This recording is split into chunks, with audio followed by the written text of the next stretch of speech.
دل میں بوجھ ہے، عداوتیں ہیں، آپ یقین کریں دل ہو جائے نا صاف، نیند سکون کی آتی ہے۔ دنیا میں سب سے زیادہ مطمئن وہ بندہ ہے اللہ نے جہاں رکھا ہے وہاں راضی ہے۔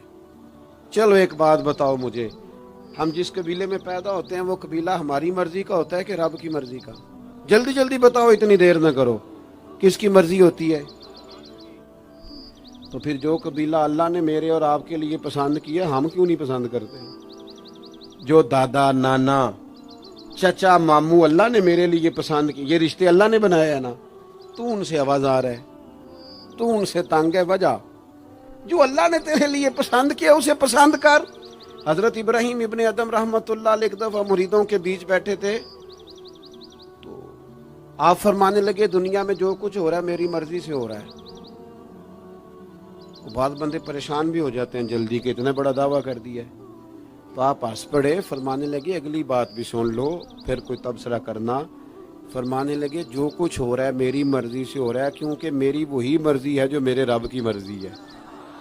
میں نے اپنی مرضی اپنے رب کی مرضی میں فنا کر دی، اب میری مرضی کوئی نہیں، سانو قید سجن دا گہنا ہے، او جینج رکھے ایسا اونج رہنا ہے۔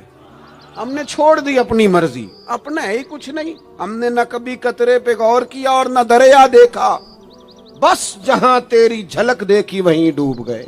چھوڑ دو یہ اس نے یہ کیوں کر دیا؟ وہ خواجہ نظام الدین صاحب محبوب الہی رحمت اللہ علیہ کے ایک مرید نے ایک دفعہ آ کے کہا حضور بڑی ہو گئی درگزر فقیری درویشی بڑی ہو گئی، اب جو میرے رستے میں کانٹے بچھائے گا میں بھی اس کے رستے میں بچھاؤں گا۔ وہ بڑے غصے سے بول رہا تھا، فقیر فقیر ہوتے ہیں۔ خواجہ صاحب ہنس پڑے، فرمانے لگے پتر تو زیادہ ہی ناراض ہو گیا ہے۔ کہنے لگا نہیں حضور ہمیں کچھ کرنا نہیں آتا، ہمیں بھی سارا ہی پتہ ہے، سٹ تے پکھڑا کوار گندل اسی اور بھی بوٹیاں جاننے ہاں، ہمیں بھی سارا ہی پتہ ہے، نمٹ نہیں لینا سویرے، جو ہمارے رستے میں کانٹے بچھائے گا سویرے اس کی گلی میں بھی بچھے ہوں گے۔ تو حضرت محبوب الہی فرمانے لگے پتر آدھے رستے میں تیری ضد میں وہ کانٹے بچھا دے گا اور آدھے میں تو اس کی ضد میں بچھا دے گا، تو پھر تو جو عام راہگیر ہوں گے ان کے بھی پیر زخمی ہوں گے، تو تمہاری لڑائی میں تو مخلوق پریشان ہو گئی۔ عرض کی حضور یہ تو آپ نے ٹھیک کہا ہے۔ فرمانے لگے اگر چاہتے ہو نا دنیا کانٹوں سے نہ بھرے اور لوگوں کو تکلیف نہ ہو تو ایک دوسرے سے تکلیف چھوڑ دو، یہ مت سمجھنا تیرا ایک بندے سے اختلاف ہے، تیرا ایک سے اختلاف ہوتا ہے اس کے اثرات دائیں بائیں بھی جاتے۔ حضور پھر کیا کروں؟ فرمایا اسے بچھانے دے، وہ بچھاتا جائے تو اٹھاتا جا، تو اٹھاتا جا۔ ویسے بھی جو کام ساری دنیا کر رہی ہوتی ہے وہ تو سارے کر ہی رہے ہوتے ہیں، کوئی ذرا ہٹ کے بھی کرنا چاہیے۔ جتن جتن تے ہر کوئی کھیڈے، جتن جتن تے ہر کوئی کھیڈے، تو ہارن کھیڈ فقیرا، جتن دا مل کوڈی پیندا ہی ہارن دا مل ہیرا۔ کبھی بندہ ہارے بھی اپنے دل سے بوجھ اتار دے، نفرت کو دور کر دے، عداوت دشمنی اگر کسی وقت رکھنی ہے تو اللہ رسول کے دشمن سے۔ اشداء علی الکفار، اپنوں کے لیے کیا ہے، کش عقیدہ کے لیے کیا ہے، رحماء بینہم۔ میرے عزیز ترمذی میں حدیث ہے، اپنی بات کو حوالہ دے کے مضبوط کر دوں، ترمذی میں حدیث ہے، نبی پاک علیہ الصلوۃ والسلام نے حضرت انس بن مالک سے فرمایا تھا، اے انس، اے میرے بیٹے، تم سے ہو سکے تو صبح اس حال میں کرنا کہ تمہارے دل میں کسی کا بغض نہ ہو۔ اور اگلے لفظ حدیث کے یہ ہیں، حضور فرمانے لگے یہ میری سنت ہے، یہ میرا طریقہ ہے، اپنے دلوں کو عداوتوں سے پاک کریں۔ اور پانچویں بات، اور بس اسی کے آگے پیچھے میں نے اپنی بات کو سمیٹ دینا ہے، میرا مضمون مکمل ہو گیا۔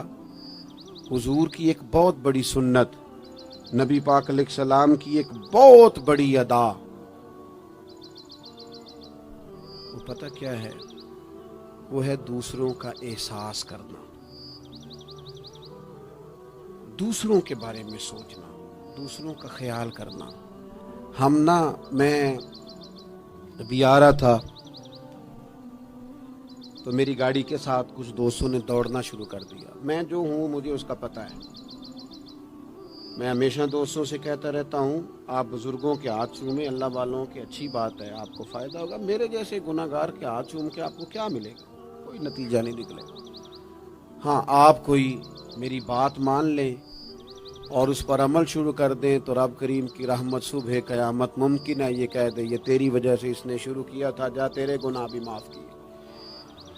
یہ جو ذوق ہے نا, اب ایک بندہ گاڑی کے پیچھے بھاگ رہا ہے تو مجھے اتنی سخت تکلیف ہو رہی تھی. میں نے کہا یار کیا ضرورت, دیکھو نا بیچارہ گرمی کا موسم ہے, پیاس لگے گی اور پسینہ آئے گا, کیوں بھاگ رہا ہے؟ میری مجبوری بھی ہے, گاڑی کو تو چلنا ہے. جب تک ہم احساس پیدا نہیں نہ کرتے, میرے قبلہ عالم فرمایا کرتے تھے کہ تیری گاڑی کے آگے سے کوئی غلط کراس کر گیا اور دوڑ کے گزر گیا اور کوئی سخت جملہ بھی کہہ گیا ہے, اس پر بھی تنقید نہ کر. تو اپنے دل میں اس کا احساس پیدا کر, سوچ کے, ہو سکتا ہے اسے گھر میں کوئی ایمرجنسی ہو گئی ہو. اپنی سوچوں کو مثبت کریں. آپ دوسروں کا احساس بھی اپنی طبیعت میں پیدا کریں, دوسروں کے بارے میں بھی سوچیں. میں یہاں ماشاءاللہ اسٹیج پہ بیٹھا ہوں, بڑا نرم ماحول ہے, بڑا کچھ ہے, لیکن جو دوست پیچھے دیوار کے ساتھ کھڑے ہیں نا, جن کو جگہ بیٹھنے کی بھی نہیں ملی اور کھڑے ہونے کی بھی صحیح کر کے نہیں ملی, ان کا بھی احساس پوری طرح. اور میرے خیال میں سب سے زیادہ مہمان خصوصی بھی وہی ہیں آج کی ہماری محفل کے, جو زیادہ مشکل میں بیٹھے. احساس اپنی کہاں تک احساس کرنا ہے؟ لو حدیث پاک سنو. اللہ کے محبوب علیہ السلام فرماتے ہیں میں نماز پڑھانے کھڑا ہوتا ہوں, نماز. کریم فرماتے ہیں میرا دل کرتا ہے میں لمبی نماز پڑھاؤں, لیکن پھر پیچھے سے نا کسی بچے کے رونے کی آواز آتی ہے. دل تھا لمبی پڑھاؤں, بچہ رو پڑا تو مجھے خیال آتا ہے اس کے رونے سے اس کی اماں کو تکلیف ہو رہی ہوگی, میں نماز چھوٹی کر دیتا ہوں. اللہ کی نماز مختصر کر دی احساس کے طور پر. حضور اس امام مسجد سے سخت ناراض ہو گئے تھے, صحیح حدیث میں موجود ہے, جس کے مقتدیوں نے آ کے شکایت کی تھی کہ یا رسول اللہ بہت لمبی نماز پڑھاتا ہے. یہاں تو لوگ احساس ہی نہیں کرتے میرے بھائی, یہاں تو احساس ہی نہیں کرتے. یہاں تو میں آیا ہوں نا رات کے 1 بجے محفل میں, تو میری طرح کے لوگ تہاڈا ذوق ہی نہیں, تسی سبحان اللہ ہی نہیں آندے, تسی ہاتھ ہی نہیں کھڑے کر دے. او بھائی تو نہیں آیا ہے, تو ٹر جانا ہے اپنا سارا سمیٹ کے پیسے گنا کے. اتنے بیچارے مغرب دے بیٹھے نے, ان کا ذوق تو اپنا ذوق بھی بیان کرنا, آنا تو بھی اسی وقت محفل میں جب سارے آئے ہیں. تے نالے تو تے گل کر کے آیا میں انہیں ہزار لینا ہے, تے مفت آئے نے سارے بیچارے. اس لیے ہو سکتا ہے ان کا عشق تجھ سے زیادہ ہو. کروں مدح اہل دول رضا اور پڑے اس بلا میں میری بلا, میں گدا ہوں اپنے کریم کا, یہ میرا دین ہے کوئی پارا انا نہیں. اس لیے میرے عزیز احساس دوسروں کا پیدا کریں اپنی طبیعت میں. ہم نا احساس نہیں کرتے, خدا را احساس کرو.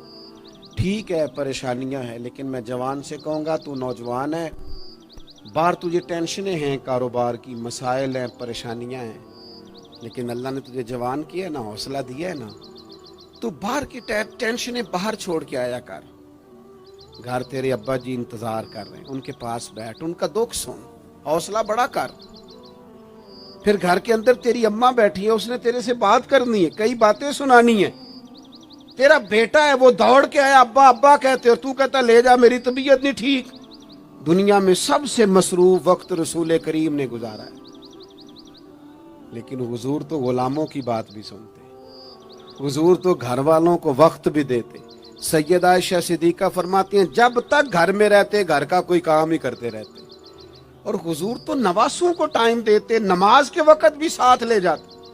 کیوں ہم اپنے آپ سے دوسروں کا احساس نکال بیٹھیں, دوسروں کے بارے میں تھوڑا احساس. آپ تھوڑے دن پہلے نا, کچھ عرصہ پہلے کچھ لوگ آگے میرے پاس کہنے لگے کہ کوئی طالب علم کوئی عالم مل جائے مدرسے میں سے آپ کے, اور ہم نے نا وہاں اپنے ہاں امامت کے لیے اور جمعہ کے لیے اس کو لے جانا ہے. میں نے کسی طالب علم سے کہا چلے جاؤ. وہ کہنے لگے تنخواہ کتنی دینی ہے؟ میں نے کہا کوئی زیادہ نہیں, جتنا آپ کے گھر کا خرچہ ہے اتنا اس کو بھی دے دیں. وہ پریشان ہو گیا, جی میں تسی نہیں سارے ہو گئے.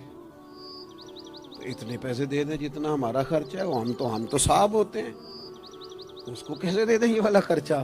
تو کہنے لگے نہیں جی وہ تو ٹھیک ہے، تسی کوئی 10 چھڑو۔ اور میں نے کہا میں آپ کو وہ بتا رہا ہوں جو حضرت صدیق اکبر نے بتایا ہے۔ آپ کی تنخواہ کتنی لگائیں؟ کہا درمیانے مہاجر کا جتنا خرچہ ہے نا اتنا میرا بھی لگا دو۔ حضور گزارا نہ ہوا، فرمایا میں لوگوں کی تنخواہیں بڑھا دوں گا، جہاں سب کا گزارا ہوگا ابو بکر کا بھی ہو جائے گا۔ یہ کیا بات ہوئی کہ تیرا گزارا نہیں ہوتا تو مزدور کا کیسے ہوتا ہے، غریب آدمی کا احساس جب تک تجھے دوسروں کا پیدا نہیں ہوتا تو حضور کے اسوہ حسنہ تک نہیں پہنچ سکتا، تو نے نبی پاک کا طریقہ نہیں اپنایا۔ یہ پتہ ہے حضور جو غاروں میں روتے تھے اور سارا دن تبلیغ کرتے تھے اور طائف تشریف لے جاتے تھے اور عکاظ کی منڈیوں میں جاتے تھے، یہ احساس تھا، یہ درد تھا جو میرے محبوب کو لے جاتا تھا، احساس تھا۔ حضور چاہتے تھے رب کا کوئی بندہ دوزخ میں نہ جائے۔ اللہ کے محبوب رات کو روتے، دن کو تبلیغ کرتے، گلی گلی جاتے، لوگوں کو سمجھاتے۔ کوئی ایک بار دین کی بات پوچھتا، 10 بار بھی اسے پوچھتا تو بتاتے۔ کیوں؟ احساس ہے۔ بات ختم کرنے لگا ہوں۔ سیدہ طیبہ طاہرہ ام المومنین سیدہ عائشہ صدیقہ رضی اللہ تعالیٰ عنہ فرماتی، ایک دن حضور مجھ سے فرمانے لگے، کریم فرمانے لگے عائشہ ایک بات بتاؤں تمہیں؟ یا رسول اللہ فرمائیے۔ تو کریم فرمانے لگے عائشہ جب تم مجھ سے راضی ہوتی ہو پھر بھی مجھے پتہ چل جاتا ہے، اور جب تمہارے دل میں کوئی بات ہوتی ہے پتہ مجھے پھر بھی چل جاتا ہے۔ کہتے میں نے جلدی سے عرض کی حضور میں اور آپ سے ناراض، تو فرمایا بتاؤں پھر؟ حضور بتائیے۔ فرمایا عائشہ کبھی کبھی قسم اٹھاتی ہو؟ یا رسول اللہ اٹھاتی ہوں۔ فرمایا جب ہوتی ہو نا مجھ سے راضی تو کہتی ہو مجھے محمد مصطفیٰ کے رب کی قسم، اور جب تمہارے دل میں کوئی بات ہوتی ہے تو پھر کہتی ہو حضرت ابراہیم خلیل کے رب کی قسم۔ پھر حضرت جناب عائشہ صدیقہ کہتی ہیں میں تمہیں بتا نہیں سکتی لوگوں میرے دل کا عالم کیا تھا یہ بات سن کے۔ یا رسول اللہ آپ لفظوں سے احساس کا پتہ کر لیتے ہیں، کوئی سوچ کیا رہا ہے؟ یہاں تو گھر والے پورا احتجاج کریں۔ احتجاج میں ایک دفعہ کہیں کھانے کے لیے گیا تھا تو میں نے کہہ دیا کھانا بڑا اچھا پکا ہے۔ ایک آدھ اور بزرگ سے بھی میں نے وہ بات سنی تھی، بھی وہ پریکٹیکلی میرے ساتھ ہوں، کھانا بڑا اچھا ہے۔ تھوڑی دیر کے بعد نا گھر کے اندر سے رونے کی آواز آنے لگی۔ تو مناسب تو نہیں ہوتا کسی کے گھر کے مسئلے میں ایسی بات پوچھنا، لیکن وہ جب ماحول زیادہ ہی بڑا تو میں نے میزبان سے کہا کہ خیر تو ہے، گھر میں سب ٹھیک ہے؟ تو کہنے لگے آپ کی وجہ سے رو رہے ہیں۔ میں نے کہا کہنے لگے آپ نے بڑی تعریف کی ہے نا، کھانا بڑا اچھا پکا ہے۔ تو میری بیوی ہے تو عزیزوں میں سے، پر وہ گھر غریب ہے۔ اس نے کہا 14-15 سال ہو گئے اس گھر میں کھانا پکاتے، آج تک نہیں کسی نے کہا اچھا پکا ہے۔ میں غریب کی بیٹی ہوں، آج وہ تعریف سنی ہے تو دل کسی اور طرف ہی چلا گیا ہے۔ اتنا بھی احساس نہیں جو صبح سے گرمی میں کھڑے۔ آپ کو پتہ ہے نبی پاک نے کبھی کھانے میں نقص نہیں نکالا تھا۔ سیدہ عائشہ کہتی ہیں پسند ہوتا تو کھا لیتے ورنہ چھوڑ دیتے، کبھی عیب تو ہنڈیا پھینک دیتا، آنا گرمی میں تو بھی کھڑا ہونا، جہاں اماں کھڑی ہے، بیوی کھڑی ہے، بہنیں کھڑی ہیں، کھڑا ہونا 10 منٹ۔ تو احساس ہی نہیں، صرف اپنا ہی پتہ ہے۔ سیدہ عائشہ صدیق یہ حضور کا اسوہ حسنہ ہے۔ یہ طریقے اپناؤ زندگی میں، 4 5 8 چیزوں کو فقط سنت نہ سمجھو، یہ وسعت ہے حضور کے اسوہ نور میں۔ سیدہ عائشہ کہنے لگی، کریم فرمانے لگے تم قسم اٹھاتے حضرت ابراہیم کا نام لیتی ہو تو میں سمجھ جاتا ہوں۔ جناب عائشہ کہتی ہیں بس دل مچل گیا، کیفیت اور کی اور ہو گئی۔ میں نے کہا حضور پھر مجھے قسم ہو محمد عربی کے رب کی، میرے لبوں سے آپ کا نام ہی جاتا ہے، میرے دل میں آپ ہر وقت موجود رہتے ہیں۔ میرے عزیز کچھ باتیں آپ سے میں نے عرض کی، میں اپنی گفتگو کو بھی دیکھتا ہے جو بڑے مالدار ہوتے ہیں، اور ایسے لوگوں کو بھی دیکھتا ہے جو بیچارے ایک وقت کھاتے ہیں اور دوسرے وقت کے لیے پریشان رہتے ہیں۔ اپنی زندگی میں وہ صحت مند، توانا، خوبرو لوگوں کو بھی دیکھتا ہے، اور بیمار اور کمزور، ضعیف اور ناتواں لوگوں کو بھی دیکھتا ہے۔ اس کے ارد گرد ایسے لوگ بھی ہوتے ہیں جو بڑی خوش و خرم زندگی گزار رہے ہوتے ہیں، اور ایسے لوگ بھی ہوتے ہیں جو کسی وجہ سے پریشان، تکلیف میں گھٹے گھٹے سے ہوتے ہیں۔ انسان اپنے ماحول سے بھی سیکھتا ہے، معاشرے سے بھی سیکھتا ہے، اور پھر جب وہ لوگوں کے قریب جاتا ہے اور اپنے گھر سے اٹھ کر وہ لوگوں سے ملاقات کرتا ہے تو مختلف قسم کے مشورے، مختلف قسم کی آراء اور مختلف قسم کے مشیر اسے ملنا شروع ہو جاتے ہیں۔ ان ساری چیزوں کے ماحول میں انسان کی سوچیں پنپتی ہیں اور اسے بالیدگی کا موقع ملتا ہے، وہ باشعور ہونے لگتا ہے۔ پھر وہ کسی ایک جگہ ٹھہر جاتا ہے، بعض اوقات کسی مالدار کی طرف دیکھ کر پوری طرح رک جاتا ہے اور سوچتا ہے کہ نہیں، میں پیسہ ہی کماؤں گا تو پھر ہی ٹھیک ہے۔ بعض اوقات کسی مشہور آدمی کو خوش قسمت سمجھ لیتا ہے اور پھر وہ کوشش کرتا ہے کہ جتنے بھی جتن کیے جائیں کسی بھی طریقے سے شہرت حاصل کی جائے۔ وہ اس طرح کر کے ہماری ملت کے جوان بھی، ہمارے لوگ بھی، پھر میں نے ایسے لوگوں کو بھی دیکھا ہے جو اگرچہ بہت بڑے کسی ادارے سے پڑھے ہوئے تھے اور مالدار تھے اور وزادار تھے، اور انہوں نے یہ دیکھا کہ پاکستان میں آ کر یہاں پہنچ کر مجھے خدمت کا کام کرنا چاہیے، آئے، اچھی نیتوں کے ساتھ آئے ہوں گے، کوئی ان کے پیچھے نیک مقاصد ہی ہوں گے، لیکن جب انہوں نے پاکستانی سیاست کا ماحول دیکھا نا تو پھر نہ ڈگریاں نہ تعلیم کچھ بھی نہیں، وہ جس طرح کا ماحول تھا اسی طرح کے بن گئے، روایتی ہو گئے، کسی نہ کسی کے پیچھے یوں ہی لوگ لگ جاتے ہیں اور طرز زندگی اختیار کرتے ہیں۔ ہمیں لگنا ہوتا ہے کسی نہ کسی کے پیچھے، ہم پیروی کرتے ہیں لوگوں کی، لوگوں کو دیکھتے ہیں، اس حساب سے ہم اپنے آپ کو مرتب کرتے ہیں۔ پھر میرے بھائیوں، ایک مسئلہ اور بھی ہوتا ہے، انسانوں میں صرف خوبیاں نہیں ہوتی، عام انسانوں میں بشری کمزوریاں بھی ہوتی ہیں۔ ہم بعض اوقات کسی کے پیچھے چلتے ہیں تو تعریفوں کے پل باندھتے ہیں، محبتوں اور عقیدتوں کا لمبا چوڑا اظہار کرتے ہیں، پھر تھوڑا سا ٹائم گزرتا ہے اور تھوڑا سا قرب ملتا ہے تو پھر ہمیں اس بندے میں خامیاں نظر آنی شروع ہو جاتی ہیں۔ کورے ورک کتاب نہیں ہوندے، پتھر دل گلاب نہیں ہوندے، سجنا پہلو ہی سوچ کے لائیں پھر یاراں نال حساب نہیں ہوندے۔ سوچتے نہیں، سمجھتے نہیں، غور نہیں کرتے، جذباتی فیصلے کرتے ہیں، ماحول جذباتی ہے۔ یہ آپ دیکھیں نا، میں کسی جگہ پہ پہنچتا ہوں تو رکنا، بیٹھنا، چلنا پھرنا دوست مشکل کر دیتے ہیں، 1 منٹ کے لیے کہیں کیمرہ بند نہیں ہوتا۔ آپ بڑے تھکے ہوئے بھی ہوں تو آپ صحیح کر کے کہیں بیٹھ نہیں سکتے، کیونکہ آپ کی چاروں جانب تو کیمرہ چل رہا ہے، کیسے بیٹھیں؟ نبی کی زندگی بہترین نمونہ ہے، ایک کامل اسوہ حسنہ تمہیں دیتے ہیں، کامل، مکمل۔ نبی پاک علیہ الصلوۃ والسلام کا جو وجود اطہر ہے نا، ایسا وجود اس کے اندر اللہ تعالیٰ نے ظاہری اور باطنی، یہ میں کسی جوش سے نہیں بول رہا، میں بڑی ہوش سے بات کر رہا ہوں، آپ سے بھی گزارش کرتا ہوں ہوش سے سننا۔ یہ بات میں درجنوں اور بیسیوں کتب کا نچوڑ آپ کے سامنے رکھ رہا ہوں۔ اللہ تعالیٰ نے نبی پاک علیہ الصلوۃ والسلام کے اندر ظاہری باطنی ساری خوبیاں بھر کے اپنے محبوب کو دنیا میں مبعوث فرمایا ہے، نہیں کھلا دیے، وہ جس راہ چل دیے ہیں کوچے بسا دیے۔ بعض لوگ ناراض نہ ہونا مجھ سے، بعض لوگ ہنستے ہیں، سونا نہیں ہنستے، ہنستے ہیں پر سونا۔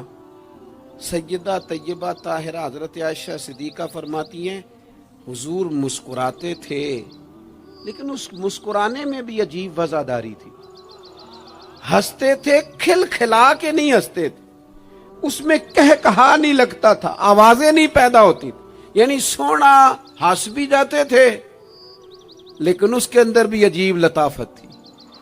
وہ کیسا ہنسنا تھا؟ صحابہ فرماتے ہیں حضور ہنستے، مقدس دانتوں میں سوراخ تھا، زیر لب مسکراتے، اور وہ جو حضور کے مقدس دانتوں میں مقدس سوراخ تھا نا، جب حضور ہنستے اس سے نور نکلتا اور مسجد نبوی کی دیواریں بھی روشن ہو جاتی. یعنی ایسا نہیں ہنسنا جس طرح کوئی میری طرح کا آدمی ہنستا ہے تو لوٹ پوٹ ہو جاتا ہے، اور اس ہنسنے کے اندر کئی دفعہ وفاداری قائم نہیں رہتی، کئی دفعہ اس کے اندر وہ وقار قائم نہیں رہتا. حضور ہنستے تو تبسم کرتے، یعنی ہنس بھی رہے ہیں تو ہنسنا بھی بڑا ہی باکمال ہے.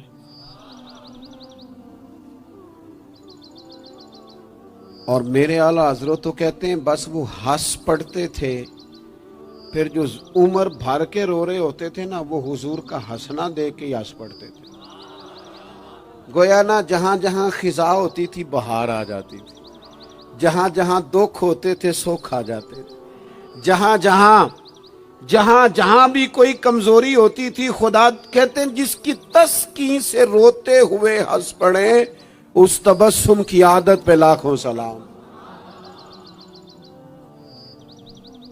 ایک تو ان کا ہنسنا بڑا باکمال تھا، اور پھر یہ تھا کہ ان کا رونا بھی بڑا باکمال تھا، بڑا باکمال. یعنی وہ کبھی رو پڑے اور کبھی کریم کی آنکھوں میں آنسو آ جائیں، اور کبھی ان کے چہرے پر افسردگی آ جائے تو یوں لگتا تھا کہ پھولوں نے کھلنا چھوڑ دیا ہے، کلیاں اپنی جگہ سے ہٹ گئی ہیں. سمندر نے کہا نہیں اب شور نہیں کرنا. یوں لگتا تھا کہ تتلیاں اپنی جگہوں پہ بیٹھ گئیں. جب وہ کبھی روتے تھے تو یوں محسوس ہوتا تھا کہ جیسے چاند کہتا ہے کہ نہیں اب میں نے نہیں کھل کے چمکنا، محبوب تو رو پڑے.